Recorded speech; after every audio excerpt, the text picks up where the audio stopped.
ପରଧନକୁ ଆଶା ବଳାଇଲେ ଲାଗଇ ବହୁତ ପାପ। କିନ୍ତୁ ଏଡେ ବଡ ଜଗନ୍ନାଥ ମନ୍ଦିର ତିଆରି କରିଛନ୍ତି ଇନ୍ଦ୍ରଦ୍ୟୁମ୍ନ ରାଜା। ଆଜି ପୁରୀରେ ଯାଆନ୍ତୁ, ହଁ କୋଉଠି ଗୋଟେ ଫଳକ ଲାଗିଛି ଇନ୍ଦ୍ରଦ୍ୟୁମ୍ନ ରାଜାଙ୍କର। ନା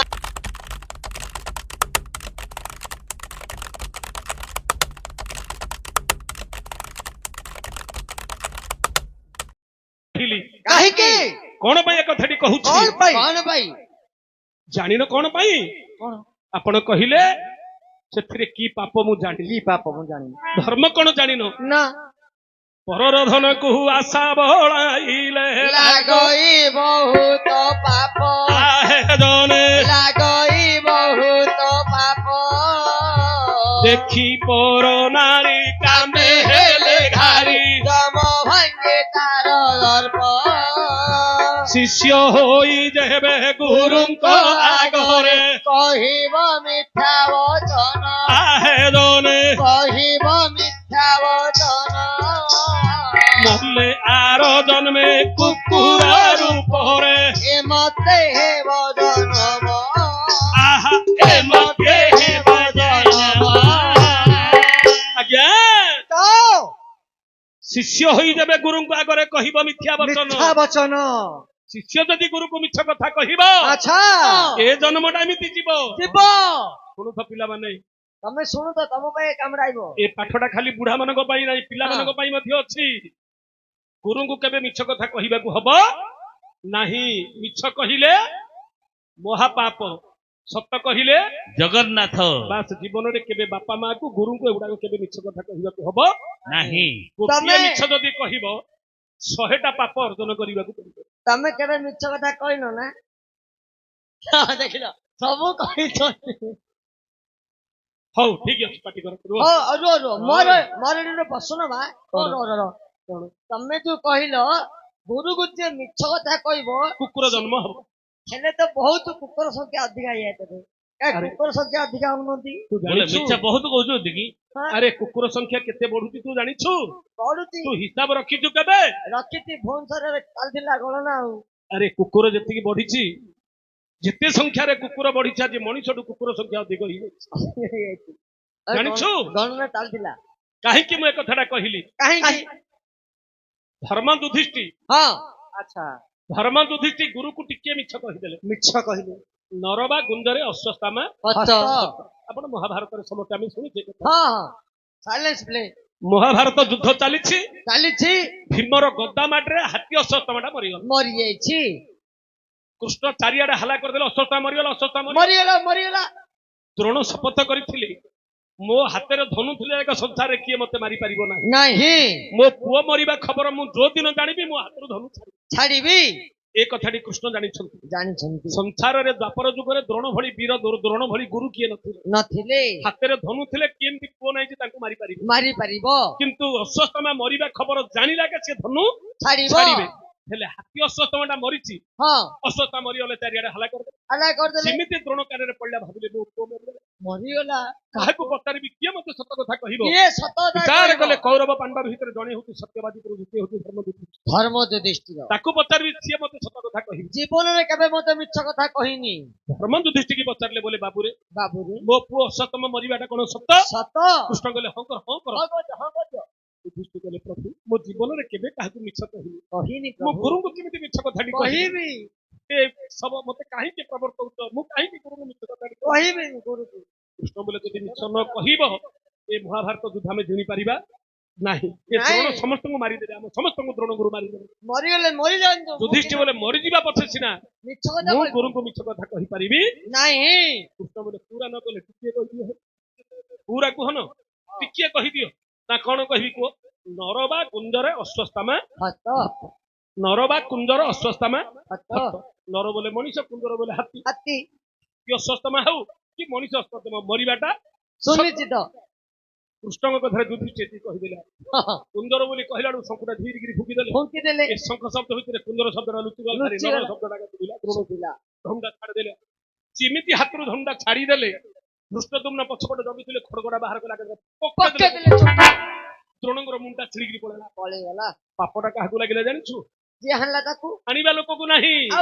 ଧର୍ମ ଯୁଧିଷ୍ଠିର ପାପଟା ଲାଗିଗଲା। ପାପଡା ଲାଗିଲା ଧର୍ମ ଯୁଧିଷ୍ଠିକି କେମିତି ଟିକିଏ ମିଛ କହିଦେଲେ ବୋଲିକିରି ମୁଣ୍ଡଟା କଟିଗଲା ଗୁରୁଙ୍କର। ହଁ ଦେବସଭାର ବିଚାର ପଡିଲା ହେଇ, ଆଉ ଧର୍ମ ଯୁଧିଷ୍ଠି ସ୍ୱଦେହରେ ସ୍ୱର୍ଗକୁ ଆସିପାରିବ ନାହିଁ ନାହିଁ। ଶିଷ୍ୟ ହୋଇଯିବେ ଗୁରୁଙ୍କ ଆଗରେ କହିବ ମିଥ୍ୟା ବଚନ, ମଲେ ଆର ଜନ୍ମେ କୁକୁର ରୂପରେ ଏ ମର୍ତ୍ତି ହେବ ଜନ୍ମ। ଯୁଧିଷ୍ଠି କୁକୁର ଜନ୍ମ ପାଇବ। କିନ୍ତୁ ଧର୍ମ ଦେବତା ସେ ସଭାରେ ବସିଥିଲେ, କହିଲେ ଯଦି ମୋ ପୁଅ କୁକୁର ହେଇଯିବ, ମୋର ଧର୍ମର ପୁଅ ଯଦି କୁକୁର ହବ, ଆଉ ପୃଥିବୀରେ ଧର୍ମ ବୋଲି କିଏ ମାନିବେ? ନାହିଁ ଧର୍ମ ଛଡା ହେଇଯିବ ପୃଥିବୀ। ହେଇଯିବ ମୋ ପୁଅକୁ ତମେ କୁକୁର କରନ, ତାହେଲେ ହବ କିଏ? ମୁଁ ହେବି। ମୁଁ ହେଇଛି ମୋ ପୁଅ ଯୁଧିଷ୍ଠି ସ୍ୱର୍ଗଦେହରେ ସ୍ୱଦେହରେ ସ୍ୱର୍ଗକୁ ଆସିବ, ମୁଁ ତା ପାଇଁ କୁକୁର ହେବି ଏଇ ବୋଲେ ଯିବି। ପୁଅ ପାଇଁ ଆଉଥରେ ବନ୍ଧା ପଡିଲେ କିଏ? ବାପା ଧର୍ମ। ଧର୍ମଗୁରୁ। ଆପଣ ଦେଖିବେ ମହାଭାରତରେ ପଞ୍ଚପାଣ୍ଡବ ସ୍ୱର୍ଗାରୋହଣ କରିବା ସମୟରେ ସମସ୍ତେ ବାଟରେ ପଡିଗଲେ, ଯୁଧିଷ୍ଠି ଜାତିରେ କେବଳ ଜଣେ ଯାଇଥିଲା, ସିଏ ହଉଛି ଗୋଟେ ଧର୍ମ କୁକୁର। କୁକୁର ସିଏ ନିଜେ ଧର୍ମ ହୁଁ। ପୁଅକୁ ସ୍ୱର୍ଗକୁ ପଠେଇବା ପାଇଁ ସ୍ୱଦେହରେ କୁକୁର ଇଏ ଆଉଥରେ ହେଇଥିଲେ। କୁକୁର ରୂପ ଧରିବାକୁ ପଡିଲା କିଏ? ଧର୍ମ ଦେବତା। ଧର୍ମ ନହେଲେ ଯୁଧିଷ୍ଠି ସ୍ୱଦେହରେ ସ୍ୱର୍ଗକୁ ଯାଇପାରନ୍ତେ ନାହିଁ ନାହିଁ। ତେଣୁ କରି ଆଜ୍ଞା ଶିଷ୍ୟମାନେ ପିଲାମାନେ ଏ କଥାଟି ମନେ ରଖ, ହଁ ଏ ଜନ୍ମଟାରେ ଆମେ ମିଛ କହିଦେବା, କହିଦବା କିନ୍ତୁ ଆର ଜନ୍ମରେ ମହାପାପ। ତେଣୁ କରି ଗୁରୁଙ୍କ ଆଗରେ କେବେ ମିଛ କଥା କହିବାକୁ ହବ ନାହିଁ। ପର ଛିଦ୍ର କଥା ଭାବୁଥାଏ ଦେହୁ, ନିଶି ଦିବସରେ ବସି ନିଶି ଦିବସରେ ବସି ଭିକ୍ଷା ଦେଇ ଦେବେ କହିବ ଦାଣ୍ଡରେ, ପାପ ଦିଏ ତାକୁ ଗ୍ରାସୀ, ପାପ ଦିଏ ତାକୁ ଗ୍ରାସୀ। କୁହରେ ପଡିଲା ଲୋଟା ହେ ସୁଜନେ, କୁହରେ ପଡିଲା ଲୋଟା ଅଟୁନ ଆମର ତାବଲା ପେଟା ଦେ ହଗି ଦେଲା ଲୋଟା ପଟା। ମୂର୍ଖ ପିଲାରେ, କୋଉଠି ବାଟରେ କୋଉ ଦିନ ଦେଖିଥିଲୁ ଆଜି ସଭାରେ କଥାଟା କହିବୁ କିରେ କହିଲେ ଅଯୋଗ୍ୟ? ଗାଡିରେ ହଗି ଦେଇଥିଲା ପରା। ହେ! ମତେ ତା ବୋଲି ଭସ ସଭାରେ କହିବୁ? ମତେ ଭସାଇ ଦେଲୁ ଆଇନେ ଗୋଟେ କଥାରେ। ତତେ ଭସେଇ ଏତେ ଲୋକ ଦେବି, ତତେ ବସେଇ ଦେବି ଚେଲେ। ବସେଇ ଦେବୁ। ବସ ବସ ବସ ବସ। ଏଇଟା ପର ଛିଦ୍ର କଥା ଭାବୁତା ହେ ଯୋଉ ନିଶି ଦିବସରେ ବସି। ବସି ଯଦି କାମ କିଛି ନାହିଁ, ପ୍ରତ୍ୟେକ ଦିନ ଘରର ଦାଣ୍ଡରେ ବସିକି ଯଦି ପରର ଛିଦ୍ର କଥା ଭାବିବା, ପରର ଦୋଷ ଗୁଣ ଭାବିବା, ଭାବିବା ତା ଦୋଷ ଆମ ପାଖକୁ ଆସିବ। ଆସିବ ଠିକ ପରର କେବେ ମନ୍ଦ ଚିନ୍ତା କରିବାକୁ ହବ ନାହିଁ, କି ତାର ନାହିଁ। ଦୋଷ ଦର୍ଶନ କରିବାକୁ ହବନି, ନାହିଁ ଗୁଣ ଦର୍ଶନ କରିବାକୁ ପଡିବ। ହଁ ତେଣୁକରି ଜଣଙ୍କର ମନ୍ଦ ଚିନ୍ତା କଲେ ସେ ମନ୍ଦଟା ଆଉଥରେ ଆମ ପାଖରେ ଆସିକିରି ପହଞ୍ଚିବ ପହଞ୍ଚିବ। ସେତିକି ସମୟ ଆମେ ଭଗବାନଙ୍କର ଚିନ୍ତା କଲେ ଆମକୁ ଧର୍ମ ପଥରେ ଯିବା। ହଁ ତେଣୁକରି କେବେ ବସିରି କାହାର ପାପ ଚିନ୍ତା କରିବାକୁ ହେବ ନାହିଁ। ନାହିଁ ଭିକ୍ଷା ଦେଇଦେବେ କହିବ ଦାଣ୍ଡରେ, ପାପ ଦିଏ ତାକୁ ଗ୍ରାସୀ। ରାଶି ଜଳ ଦାନ, ଅନ୍ନ ଦାନ, ବସ୍ତ୍ର ଦାନ ଦେବ, ଦେଲି ଦେଲି ବୋଲି କେବେ ଦାଣ୍ଡେ ନ କହିବ ଜଳ ଦାନ, ଅନ୍ନ ଦାନ, ବସ୍ତ୍ର ଦାନ ଦେବ, ଦେବ ଦେଲି ଦେଲି ବୋଲି କେବେ ଦାଣ୍ଡେ ନ ନ କହିବ। କହିବ ଭିକ୍ଷା ଦେଇକିରି ଯଦି ଆମେ ଦାନ ଦେଇକିରି ଦେଇଛି ବୋଲି କହିବା, ଅହଙ୍କାର ଦେଇଥିବା ଧର୍ମ ଟିକାକ ନଷ୍ଟ ହେଇଯିବ। ଆପଣ ମାନେ ଶୁଣିଥିବେ ଗୋଟେ କଥାଟେ, କଣ ଆଜି ହଁ ସରକାର ପଇସାରେ ଆଜି ଶୌଚାଳୟ କୋଠ ଘର ତିଆରି ହଉଛି, ହଁ ଉଦ୍ଘାଟକ ଅମକ ସତେକି ନିଜର ପାଣ୍ଠି ଦେଲା ଭଳିଆ। ହଁ କିନ୍ତୁ ଏଡେ ବଡ ଜଗନ୍ନାଥ ମନ୍ଦିର ତିଆରି କରିଛନ୍ତି ଇନ୍ଦ୍ରଦ୍ୟୁମ୍ନ ରାଜା। ଆଜି ପୁରୀରେ ବୋଧେ ଯାଆନ୍ତୁ, ହଁ କୋଉଠି ଗୋଟେ ଫଳକ ଲାଗିଛି ଇନ୍ଦ୍ରଦ୍ୟୁମ୍ନ ରାଜାଙ୍କର? ନା ତାଙ୍କର ଫଳକ ଲାଗିଛି? କିଛି ନୁହଁ ଯେତେକୁ ଜଗନ୍ନାଥ ଯେତେବେଳେ ତାକୁ ବର ଯାଚିଲେ, ଏଡେ ବଡ ଗୋଟେ କୀର୍ତ୍ତି କଲୁ, ହଁ ହେ ଇନ୍ଦ୍ରଦ୍ୟୁମ୍ନ ରାଜା ଯାହା ବର ମାଗୁଛୁ ମାଗେ। ସିଏ ବୋଲା ସତ୍ୟ କଲେ ମାଗିବି, ମାଗିବି ସତ୍ୟ କଲେ ତୁ ଯାହା ମାଗିବୁ ତତେ ଦେବି। ଦେବି ସେ ଇନ୍ଦ୍ରଦ୍ୟୁମ୍ନ ମାଗିଦେଲେ, ମୋ କୁଶରେ କିଏ ପାଣି ଦେବାକୁ ରହିବେ ନାହିଁ ନାହିଁ। ହେ ଠାକୁର, ମୋ ବଂଶରେ କିଏ ରହିବେ ନାହିଁ। କଣ ଏଡେ ବଡ ବର ମାଗିଲୁ ରେ ପ୍ରଭୁ? କାହିଁକି ନା ପ୍ରଭୁ, ଏ ଇନ୍ଦ୍ରଦ୍ୟୁମ୍ନ ରାଜା କହିଲେ, ମୋ ବଂଶରେ ଯଦି ମୁଁ ସିନା କହିଲେ ମଧ୍ୟ, ପୁଅ ହଉ ନାତି ହଉ ଯଦି କିଏ କହିଦବ, ମୋ ବାପା କି ଗୋସେଇ ବାପା ଯଦି ମୋର ମନ୍ଦିରଟା ଅଜା ତିଆରି କରିଥିଲା କରିଛି ଏ ବୋଲି ଯଦି ମନ୍ଦିର। କହିଦେବେ, କହିଦବ ତାହେଲେ ଧର୍ମ ନଷ୍ଟ ହେଇଯିବ ତେଣୁ ଭବିଷ୍ୟତରେ ମୋର ବଂଶରେ କିଏ ରହିବେ ନାହିଁ ନାହିଁ। ଆପଣ ଦେଖନ୍ତୁ, ଏଡେ ବଡ ମନ୍ଦିର ତୋଳା ହେଇଛି, ଇନ୍ଦ୍ରଦ୍ୟୁମ୍ନ ରାଜାଙ୍କର କୋଉଠି ନାଁ ଟିକେ ଲେଖା ନାହିଁ ହେଇନି। ତେଣୁ ଦାନ ଧର୍ମ କରିକିରି କେବେ ମଧ୍ୟ ନିଜେ ମୁଁ ଦେଇଛି ବୋଲିକିରି କେବେ ଅହଙ୍କାର କରି କହିବାକୁ ହବ ନାହିଁ। ନାହିଁ। ତାପରେ କବି କଣ ଲେଖିଲେ? ବଢିଆ କଥାଟି ଲେଖିଲେ ଆଉ ଥରେ। କଣ ବୋଲି? ପୁରାଣ ଶୁଣିଣ ଭାଗ୍ୟ ଅନୁସାର, ଦକ୍ଷିଣା ନ ଦେଲେ ହସ୍ତେ ସାତ ଜନ୍ମ ପରିଜନ୍ତେ କାଲା ହୋଇ ଭମିବ ଏହି ଜଗତେ, ଆହା ଭ୍ରମିବ। ଏହି ଜଗତେ।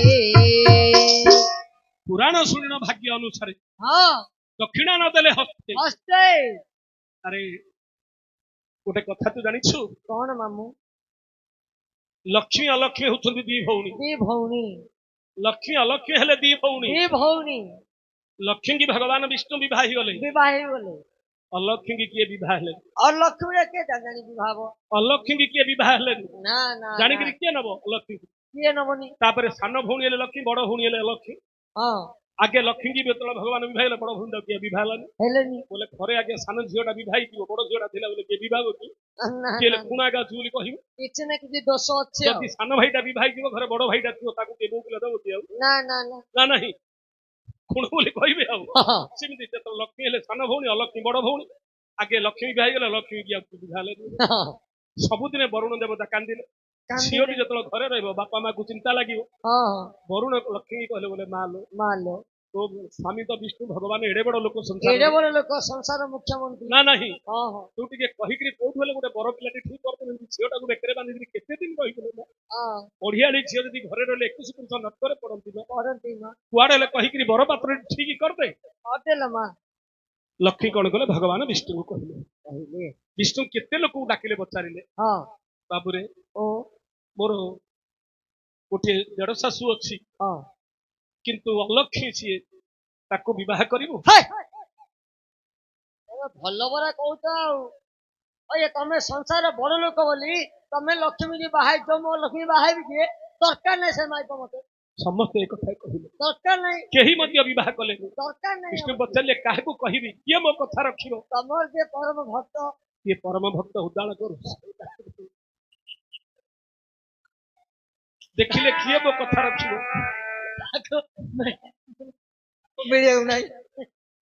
ଉଦାଳ ଋଷିକି ଡାକିଲେ, ଆକୁ ମିଳିବାକୁ ନାହିଁ। ବୋଲେ ହେ ଋଷିବର, କାହିଁକି ତମ ପାଖକୁ ଆଜି ଆସିଛି ଜାଣିଛ? କାହିଁକି? ଲକ୍ଷ୍ମୀଙ୍କର ବଡ ଭଉଣୀ ଅଲକ୍ଷ୍ମୀ ଅଛନ୍ତି, କିଏ? ତାଙ୍କୁ କିଏ ବିବାହ ହଉନାହାନ୍ତି। ମୁଁ ନେବି ଆକୁ। ତେଣୁ ମୋ କଥା ମାନିକିରି ତମେ ହଁ। ଅଲକ୍ଷ୍ମୀକି ବିବାହ କର। ହଉ ତମେ କହୁଛ ନା କଥା ତମେ ମାନିବାକୁ ତାପରେ ପଡିବ। ଇଏ ତ ପ୍ରଭୁଙ୍କର ଭକ୍ତ, ଜାଣିକିରି ଅଲକ୍ଷ୍ମୀକି ବିବାହ କରି ନେଇଗଲେ। ହେଲେ ନେଲେ ସିନା ପ୍ରକୃତି ବଦଳିବ କି? ହେ ବାବୁ, ଅଲକ୍ଷ୍ମୀର ପ୍ରକୃତି ବଦଳିବ କି? ନା। ଇଏ କଣ କଲେ? ସବୁଦିନ ଯୋଉ ଘିଅରେ ନେଇକିରି ଭୂତ ଯଜ୍ଞ କରନ୍ତି, ଇଏ ଯଜ୍ଞ କୁଣ୍ଡରେ ଇଏ ଘିଅ ପକେଇଲା ବେଳକୁ ସିଏ ନିଅନ୍ତି ବଳପତ୍ର ସବୁ ଯାକ। ମତେ ସବୁ ନାକ ପୋଡୁଛି ଘିଅ ବାସନା ବାଜିଲେ। ଆଉ ଇଏ ମନ୍ତ୍ର ପଢିଲେ ତାଙ୍କ ମୁଣ୍ଡ ବଥଉଥାଏ, ଦାଣ୍ଡକୁ ଧାଉଁଥାନ୍ତି। ଘରେ ଯେତେ ଅପକୀର୍ତ୍ତି, ଘରର ଦାଣ୍ଡର ଅଳିଆ ସବୁ ଆଣି ଘରେ ଆଗେ ପକେଇବେ, ବୋଲେ ଏଇ ଜାଗା ତାକୁ ଭଲ ଲାଗିବ। ଲକ୍ଷ୍ମୀ ସଫା ସୁତୁରା ହେଲେ ଭଲ ଲାଗିବନି। ଅଳିଆ ଗୋବର ଖତ ଗଦା ଯେତେ ସବୁ ଅଳିଆ ଜାଗା ହିଁ ଘରେ ପକେଇବେ। ହଁ। ଏମିତି ଜାଗା ହେଲା। ହେଲେ ଇଏ ଯଜ୍ଞ ପ୍ରସାଦ କହିଲା ବେଳକୁ ସିଏ ସେଦିନ ଚିକେନ ମାଂସ କରି ଖାଉଥିବେ। କିଏ? ଅଲକ୍ଷ୍ମୀ ଦୋଷୀ ଆଉ। ଶେଷକୁ ବହୁତ ତମ ଉଦାଳ କରୁଛି ଆଉ ରଖିପାରିଲେନି। କଣ କଲେ? ଚାଲ ତମ ବାପା ଘରକୁ ଯିବା ବୋଲି କହିଲେ, ଅଧା ବାଟରେ ଛାଡି ଦେଇକିରି ପଳେଇଲେ। କାହାକୁ? ଅଲକ୍ଷ୍ମୀ। ହଁ। ଛାଡି ଦେଇକିରି ପଳେଇଲେ, ଆଉ ଆସିଲେନି। କେତେ ଦିନ ସହିବି ଅଲକ୍ଷ୍ମୀର ବୋଲି? ଇଏ ଗୋଟେ ଅଶ୍ୱସ୍ଥ ଗଛ ମୂଳେ ବସିକିରି କାନ୍ଦୁଛି। ଅଶ୍ୱସ୍ଥ ଗଛ ମୂଳେ ବସିକିରି ଅଲକ୍ଷ୍ମୀ କାନ୍ଦୁଛି। ଏ କାନ୍ଦ ଲକ୍ଷ୍ମୀଙ୍କ କାନରେ ପଡିଲା। ଭାବିଲେ ଏଟା ମୋ ଭଉଣୀର କାନ୍ଦ। ଭଗବାନ ବିଷ୍ଣୁଙ୍କୁ ଛାତିରେ ଧରି ଆସି କହୁଥିଲେ, କଣ ହେଲା ନା? ଋଷି ଛାଡି ଦେଇକିରି ପଳେଇଛନ୍ତି, ମତେ ଆଉ ଗ୍ରହଣ କଲେ ନାହିଁ। ହଁ। ବୋଲେ ମୁଁ ତ କହିଲି ତମେ ତ ପ୍ରକୃତି ବଦଳରେ ମୁଁ କରିବି କଣ? କଣ କରିବା? ଅଲକ୍ଷ୍ମୀ ବୋଲେ ମତେ କିଏ ବି ଭାବୁନି, ତମେ ଆଜ୍ଞା କି କଥା? ତମେ ଦେଢ ଶାଶୁ ହବ, ମୁଁ ଭଉଣୀ ମୁଁ କେମିତି ବିବାହ ହେବି ତମକୁ? ହଁ ହଁ ତମ ସାନ ଭଉଣୀ କି ବିବାହ ହେଇଛି, ତମକୁ କେମିତି ବିବାହ ହେବି? ହଁ। ନା ମୁଁ ଆଉ କାହା ପାଖରେ ରହିବିନି, ତମ ପାଖରେ ଆଜ୍ଞା ରହିବି। ହଉ ଠିକ ଅଛି। ଯିଏ କି ବଟ ବୃକ୍ଷ ହଉଛି ଶିବଙ୍କ ରୂପ, ଅଶ୍ୱସ୍ଥ ବୃକ୍ଷ ହଉଛି ମୋର ରୂପ। ତମେ ଅଶ୍ୱସ୍ଥ ଗଛରେ ବାସ କରିବ। ଏ ଅଶ୍ୱସ୍ଥ ଗଛ ମୂଳେ ତୁମେ ବାସ କରିବ। କରିବ ତୁମେ ସଦା ସର୍ବଦା। ହଁ। ତେଣୁକରି ଆପଣ ମାନେ ଜାଣିଥାନ୍ତୁ, କେତେ ଅସୁବିଧା ପଡିଲେ ମଧ୍ୟ ହଁ। ଯିଏ ଅଶ୍ୱସ୍ଥ ଗଛ ମୂଳେ ଶୋଇବ, ହଁ। ଅଶ୍ୱସ୍ଥ ଗଛ ମୂଳେ ବସିବ, ବସିବ। ତା କନ୍ଧରେ ଅଲକ୍ଷ୍ମୀ ତା ଘରକୁ ବାସ କରିବ। ଆସିବ। ଆଉ ନା ମୋର ଯୋଉଠି ହରିନାମ ଚର୍ଚ୍ଚା ହଉଥିବ, ହଁ। ହରିନାମ ଯିଏ ଶୁଣିକିରି ପୁରା ସରିଲା ପରେ ଯିଏ ଘରକୁ ଯିବ, ଯିବ। ତା ସାଥିରେ ଲକ୍ଷ୍ମୀ ଯିବ। ଯିଏ ଅଧା ବାଟରୁ ଯୋଉ ଛାଡି ଦେଇକିରି ପୁରାଣ ଶୁଣୁଥିବ, ହଁ। ଦକ୍ଷିଣା ଦବନି, ଅଧା ଶୁଣିଥିବ, ଯିଏ ଘରକୁ ପଳେଇବ, ଅଲକ୍ଷ୍ମୀ କଲେ ତମେ ତା ସାଥିରେ ଘରକୁ ତା ଯିବ। ଘରେ ଯାଇକିରି ତମେ ଆଜି ବାସ ଯେତେ ଭକ୍ତ ଅଛ, କରିବ। ହରିନାମ ଶୁଣୁଛ, ଅଧାରୁ କିଏ ଯିବନି। ଦୀପ ଦକ୍ଷିଣ ଦେଖି ଯିବ, ନହେଲେ ତମ ଲକ୍ଷ୍ମୀ ତମ ଘରେ ପହଞ୍ଚିବ। ଆଜି କଣ ଭାଟିଲା ଚାଲିଛି କି ପୁଅ? ଏଟା ତ ହରିନାମ ଚାଲିଛି। ତେଣୁକରି ଯୋଉ ହରିନାମରେ ଯୋଉମାନେ ଆପଣ ମାନେ ଶୁଣୁଥାନ୍ତୁ, ପୁରାଣ ଶୁଣିଣ ଭାଗ୍ୟ ଅନୁସାରେ ଦକ୍ଷିଣା ନଦେଲେ ହସ୍ତେ ହସ୍ତେ 7 ଜନ୍ମ ଯାଏ କାଲା ହୋଇ ଭ୍ରମିବ ଏହି ଜଗତେ ଜଗତେ ନା ନାହିଁ। ହଁ ଜୀବବୋଧ ମାତ୍ରେ ଲାଗେ ବହୁ ପାପ ସ୍ତ୍ରୀ ହତ୍ୟା ତାଠୁ ବଳି ସ୍ତ୍ରୀ ହତ୍ୟା ତାଠୁ ବଳି ପାପ ଦେଲା ଗଇ ବିଧବା ନାରୀ କି କୋଳେ ଧରି କଲେ କେଳି କୋଳେ ଧରି କଲେ କେଳି ବାଉଁଶ ପତର ସରୁ ହେ ସୁଜନେ ବାଉଁଶ ପତର ସରୁ ଅର୍ଜୁନ ଦାଣ୍ଡିରେ ହୋଇଛି କାରୁ ଯେ କୁଣ୍ଡେଇ କୁଣ୍ଡେଇ ମରୁ ବାଃ! ଏଟା ଏଟା କେବେ ପାଇଲୁ ପୁରସ୍କାର ସେ, ଏଟା କେବେ ମରଣ ରେ ଏ, ମୋର ଦାଣ୍ଡିକି ମାରିଦେଲା ରେ ରହରେ। ଜୀବବୋଧ ମାତ୍ରେ ଲାଗେ ବହୁ ପାପ ସ୍ତ୍ରୀ ହତ୍ୟା ତାଠୁ ବଳି ଆଚ୍ଛା ଗୁହା ପାପ ଯୁଗାନ୍ତେ କହ ସ୍ତ୍ରିୟା ପାପ ଚତୁର୍ଯୁଗ କଳ୍ପାନ୍ତେ ଚ ବ୍ରହ୍ମ ପାପ ବ୍ରହ୍ମ ଶ୍ଳାଘନ ସିଦ୍ଧ୍ୟତେ ଭାବାର୍ଥ ଗୁହା ପାପ ଯୁଗାନ୍ତେ କହ ଆଚ୍ଛା ଯିଏ ଗୋ ହତ୍ୟା କରେ ହଁ ଗୋଟିଏ ଯୁଗ ପର୍ଯ୍ୟନ୍ତ ପାପ ବହନ କରେ ଗୋଟିଏ ଯୁଗ କରେ। ପର୍ଯ୍ୟନ୍ତ ସ୍ତ୍ରିୟା ପାପ ଚତୁର୍ଯୁଗ ଯେ ସ୍ତ୍ରୀ ହତ୍ୟା କରେ 4 ଯୁଗ ପର୍ଯ୍ୟନ୍ତ ତାର ପାପ ଛାଡେ ନାହିଁ ଆଚ୍ଛା କଳ୍ପାନ୍ତେ ଚ ବ୍ରହ୍ମ ପାପ ଯିଏ ବ୍ରହ୍ମ ହତ୍ୟା କରେ ଗୋଟିଏ କଳ୍ପ ପର୍ଯ୍ୟନ୍ତ ତାକୁ ସେ ପାପ ରଖେ ନିଶ୍ଚୟ ଏଣୁ କରି ଆଜ୍ଞା ଗୋ ହତ୍ୟା ବ୍ରହ୍ମ ହତ୍ୟା ଏ ସ୍ତ୍ରୀ ହତ୍ୟା ଯେଉଁ ଜନ କରେ ଯୁଗ ଯୁଗ ଯାଏ ସେ ପଡଇ ନ କରେ। ପରକ୍ଷକ କେଡେ ମୂର୍ଖ ପଣ ମୋର କରିଛି ତୋ କଥା ନ କାହିଁକି? ଶୁଣି